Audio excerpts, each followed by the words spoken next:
खुशर्ग जी का प्रश्न है, हरे कृष्णा, मेरे ब्रदर की 24 इयर्स में एक्सीडेंट से डेथ हो गई। वो सबकी सेवा करता था, किसी का बुरा नहीं करता था, तो फिर उसके साथ ऐसा क्यों हुआ? अब मैं रोज नाम जप करता हूँ, पूजा करता हूँ और रात को सोने से पहले जो भी धर्म से सेवा करी हो वो भगवान को समर्पित कर देता हूँ और ये प्रे करता हूँ कि इसका फल मेरे भाई, मेरे परिवार और मेरे पितरों को लगे। क्या ऐसा हो सकता है? प्लीज गुरुजी विस्तार में बताएं। हरे कृष्णा।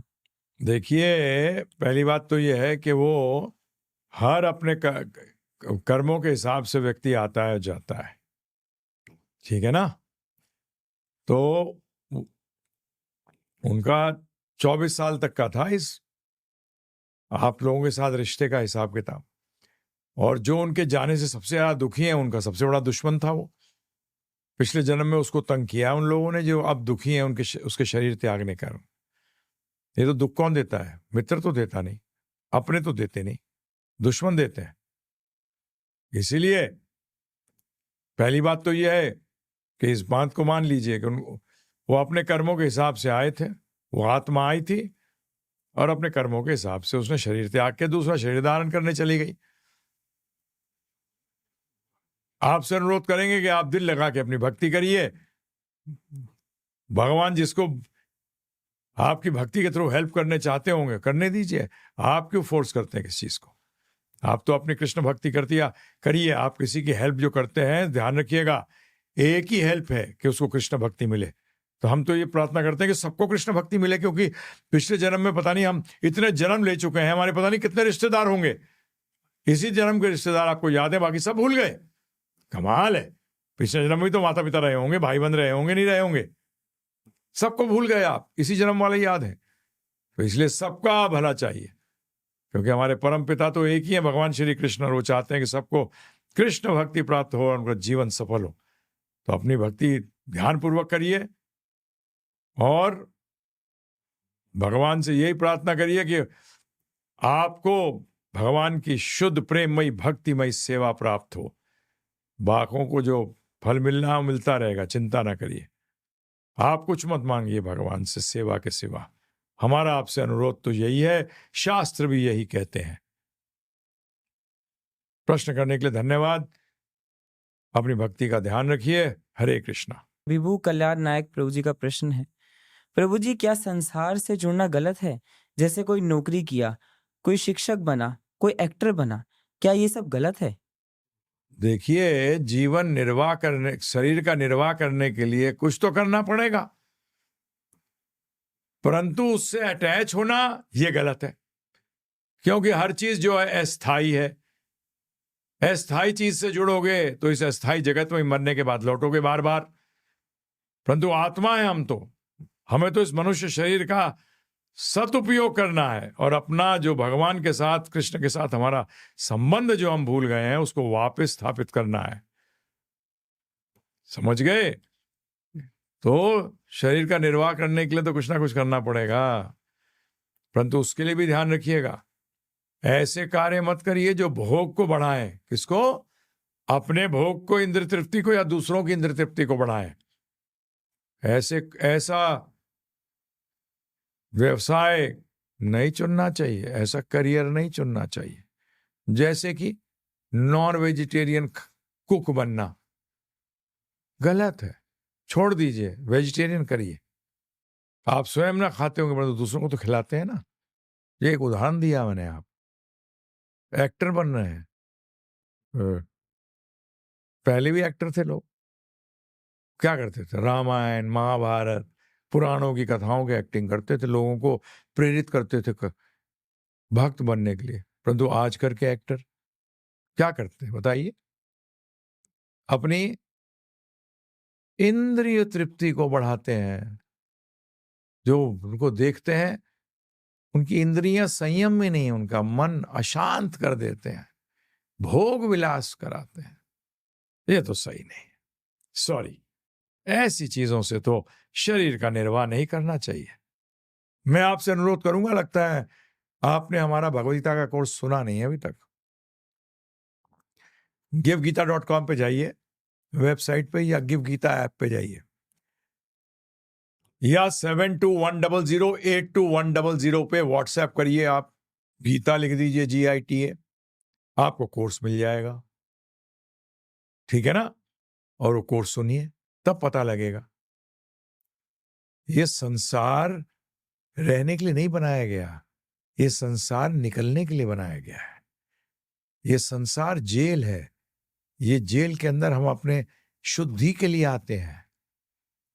जब भी पहले जेलों को रिफॉर्मेटरी कहते थे, हिंदी में सुधार गृह कहते थे। क्या कहते थे? तो ये संसार जो है ये सुधार गृह है। सुधार गृहों से आसक्ति नहीं निकाली जाती, वो सुधरने के लिए और निकलने के लिए। प्रश्न करने के लिए धन्यवाद। अपनी कृष्ण भक्ति का ध्यान रखिए।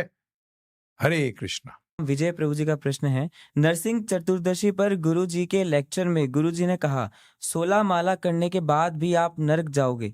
वह चीज समझ नहीं आई गुरु।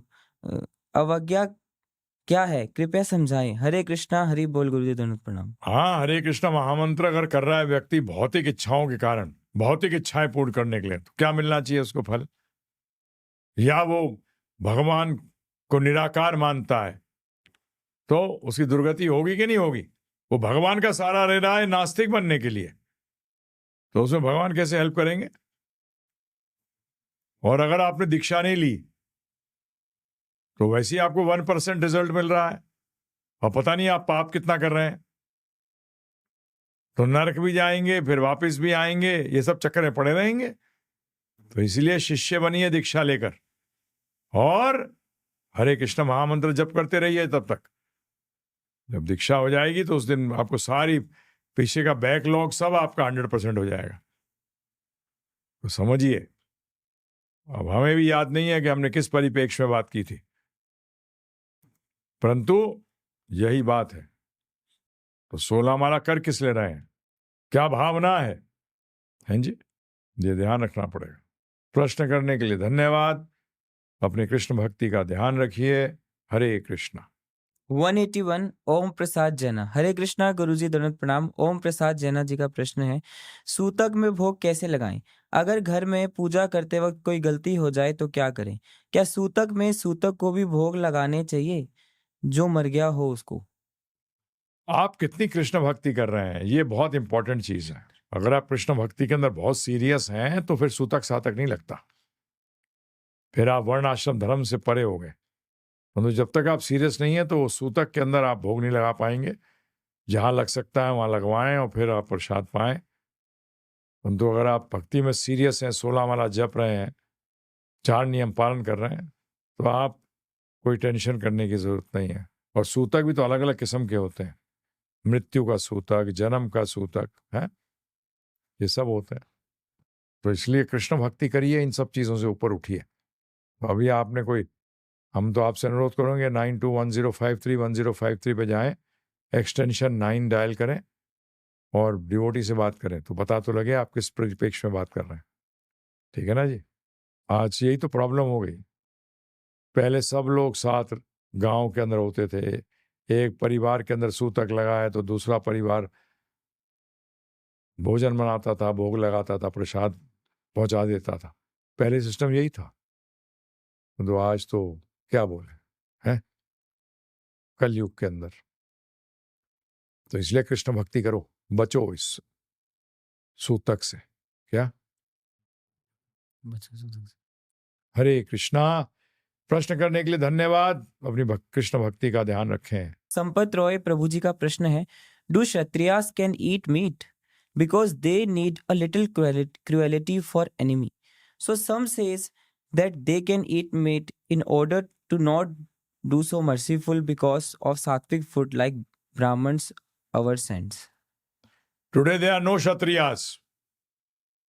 And Kshatriya never used to eat meat. They used to go and hunt. They used to go and hunt. That was the way the Kshatriyas used to live, and then they used to eat. But today where do you see that they are hunting? They're going to the shop and buying. And no one is Kshatriya by birth. And it is not necessary to eat non-veg to become, you don't have to become cruel to become a Kshatriya. Sorry, cruelty is not there for human beings. And a Kshatriya was not cruel by any chance. Mistaken knowledge. They are compassionate. When they used to fight also, they used to kill the enemy for the benefit of the enemy. Because when a Kshatriya dies in the battlefield, he is cleansed of all sin and he goes back to Swarga. Not back home, back to God. It goes to Swarga. And then after enjoying this Swarga, Bhoga, he again comes back to this material world. So, but there are no Kshatriyas today. Where are the hunters? Tell me. Where are the hunters? They are just eating for the sake of their tongue. Sorry, they should not. No one should. Become a Vaishnav and perform the act of violence only as a duty, not as cruelty or enmity with anyone. Previously, Kshatriyas never used to fight for enmity. No one. That's what Krishna tells Arjuna also in the Bhagavad Gita. No negative quality should be there. Kshatriya is a person who's taking care that dharma is being followed. How can he be cruel? Not possible. No enmity, no cruelty. This is not a Vaishnav. But a Kshatriya also should be a Vaishnav first and a Kshatriya later. So, this is all bogus. These people who call themselves Kshatriyas just by birth, sorry, they are not. They are not at all. Guna karma vibhagasya. They don't have the quality or the activities of a Kshatriya. So how can they be called a Kshatriya? Thank you for asking the question. Take care of your Krishna Bhakti. Hare Krishna. Monika माता जी का प्रश्न है, इनके दो प्रश्न है। पहला है, क्या मैं भौतिक ज्ञान लेने के लिए मेरे ही माली समाज संस्था में जा सकती हूँ क्या? और इनका दूसरा प्रश्न है, मेरे घर में माता जी चाय पीते हैं और कई बार मेहमानों के लिए भी चाय बनानी पड़ती है, तो क्या कई बार जो चाय है वो चखनी भी पड़ती है, तो ऐसी स्थिति में क्या करें? चखो मत, पहली बात। नहीं, जैसी बनी दे दो। अच्छी लगे नहीं लगे, अच्छी लगे तो ठीक है, नहीं लगे तो नहीं। और पहला प्रश्न क्या था? आपका जो पहला प्रश्न है कि मैं भौतिक ज्ञान लेने के लिए, अगर वो भौतिक ज्ञान किस लिए ले रही, पहली बात तो ये क्लियर हो ना, ये तो आपने बताया नहीं। भौतिक ज्ञान हमने भी ले रखा है, हम भी भौतिक चीज़ों का इस्तेमाल करते हैं, परंतु वो भगवान की सेवा के लिए करते हैं। अगर वो भगवान की सेवा में सहायक होता है, भक्ति में सहायक होता है, तो क्यों, फिर तो कोई प्रॉब्लम नहीं है। हमारा युक्त वैराग्य है हमारा सिद्धांत। हम उन चीज़ों से युक्त हैं जो हमें भगवान कृष्ण की शुद्ध भक्ति करने में सहायक होते हैं, और उन चीज़ों से वैराग ले लेते हैं जो कि हमें सहायक नहीं होते। हम माइक के अंदर माइक का उपयोग करते हैं क्योंकि वो हमें कृष्ण कथा लोगों तक पहुंचाने में सहायक होता है, परंतु अगर कोई व्यक्ति उसी माइक को भौतिक गानों के लिए इस्तेमाल कर रहा है तो गलत है। वो माइक का सदुपयोग नहीं है। वही माइक उसको नरक ले जाएगा और वही माइक एक भक्त को वैकुंठ ले जाएगा, क्योंकि भगवत चर्चा कर रहा है। तो इसी को युक्त वैराग्य कहते हैं। तो ये आपको देखना है, वो भौतिक ज्ञान आपको सहायक हो रहा है कि भोग में सहायक हो रहा है, इंद्र तृप्ति के लिए सहायक हो रहा है, ये आपको देखना होगा। धन्यवाद प्रश्न करने के लिए। अपने कृष्ण भक्ति का ध्यान रखिएगा। हरे कृष्णा। 178 भारती शर्मा। हरे कृष्णा गुरुजी दंडवत प्रणाम। भारती शर्मा माता जी का प्रश्न है, हरे कृष्णा गुरुजी दंडवत प्रणाम। मेरा क्वेश्चन श्री नरसिंह चतुर्दशी से रिलेटेड है। हम नरसिंह चतुर्दशी सेलिब्रेट करते हैं लॉर्ड नरसिम्हा जी के अपीयरेंस पर, बट मैंने आपके श्रीमद् भागवतम के लेक्चर में सुना है कि प्रहलाद महाराज ने अपने पिछले जन्म में नरसिंह चतुर्दशी को फास्ट रखा था। तो मैं थोड़ा कंफ्यूज हूँ कि लॉर्ड नरसिम्हा तो हिरण्यकश्यपों को मारने के लिए अपीरे हुए थे, तो पिछले जन्म में नरसिंह चतुर्दशी की क्या इंपॉर्टेंस हुई? मतलब क्या हिरण्यकश्यपों को मारने के लिए पहले ही अवतार ले चुके थे? सॉरी गुरुजी, अगर कोई गलती हुई हो तो ये क्वेश्चन पूछने में। आप समझिए, जो पिछले जन्म की बात हो रही है वो पिछले किसी चतुर्युग में प्रहलाद महाराज ने नरसिंह भगवान के मंदिर में, अब हर चतुर्युग में आते हैं भगवान नरसिंह देव हैं जी, तो ये किसी दूसरे चतुर्युग की बात हो रही है। पिछले जन्म का मतलब थोड़ी पिछले साल या 100 साल पहले। यहाँ जो बात हो रही है पिछले जन्म की, वो बात हो रही है किसी और चतुर्युग की। वो पिछला भी हो सकता है, पिछले से 50 गुना, 50 चतुर्युग पहला भी हो सकता है। समझ में आया? प्रश्न करने के लिए धन्यवाद। अपने कृष्ण भक्ति का ध्यान रखिए। हरे कृष्ण।